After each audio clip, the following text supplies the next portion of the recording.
Welcome back. The search for remains, including those of Canadians, continues at the site of a collapsed condo in Florida. But a tropical storm hitting the state is complicating those efforts. So joining us live right now is CNN's Isabel Rosales, joining us from St. Pete Beach near Tampa. We have been watching your feed all morning long, Isabel, and the pictures tell quite the story. Can you break this down for us with Tropical Storm Elsa and exactly what is happening? Yeah, hey, good morning to you, Melanie. So right now we're really getting a mixed bag. We're getting spurts of rain. We're getting this heavy wind that just will not let up. At times so strong you can actually hear it whistle.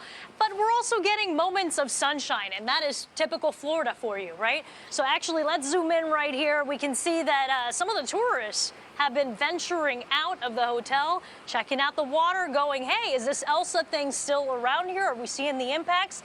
They look at those choppy waves, they feel that wind, and they go, yeah, it is still here. We're not seeing anyone out in the water right now. Actually, one person off camera that you can't see right now. And that is probably a good idea that most people are staying out of the water because there is a risk of a rip current. So we're keeping an eye on this thing. Landfall expected here in the next hour or two. We can also see out in the beachfront, these blue things you're seeing, those are beach chairs. So when you have high winds, a big problem are flying projectiles. These things are dangerous. So the hotel has actually zip tied them down. Right now it's a waiting game, but still very windy, and those bursts of rain still coming through. Isabel, there's a number of stories that we are following regarding this storm. But first, I know you were in Surfside. You're a Florida resident, and you were in Surfside covering the story for some time. We know one Canadian, the remains of one Canadian have been found, 3 missing, over 100 are still unaccounted for.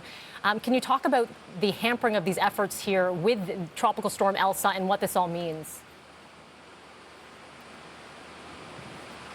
Yeah, absolutely. And thank goodness they didn't seem to get as much of the worst conditions as they were originally anticipating with Elsa there. But nonetheless, they're still seeing winds, right? And we know what a precarious situation it is with the pile of rubble that they really need to balance out. They're working with structural engineers there. So when you have things shifting around, that makes unsafe conditions. Then when you get the rain, that's adding weight to the pile. Then when you get the lightning, that's an automatic pause in search efforts or recovery efforts there.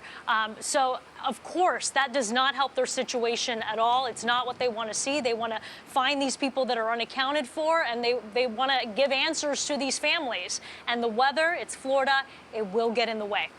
Finally, for you, Isabel, for our Canadian viewers here watching across the country, the Montreal Canadiens flew into Tampa Bay yesterday, just as the conditions were getting worse. I know they had a very bumpy ride, and they're going to be playing Tampa Bay Lightning for Game 5. Things are starting to get a little bit better condition-wise, though, I assume, for them to be moving ahead. Yeah, Melody, I have not heard yet of them possibly delaying this game. We're just going to have to see. Of course, it's slated to happen here at Amalie Arena in Tampa. And should the Bolts win another one, that's it. Stanley Cup coming right back, staying here in Tampa. So fingers crossed for hockey fans all over that this game will continue on and Elsa will be out of the way and will not get in the way. There we go. And Canadians are fingers crossed that the Montreal Canadiens will take this one. But Isabel Rosales, we appreciate your time. Thank you so much. Please do stay safe. All right, time now is 9:13. We're going to check in with Devo Brown. She's got her fingers crossed there. We've got our fingers crossed here.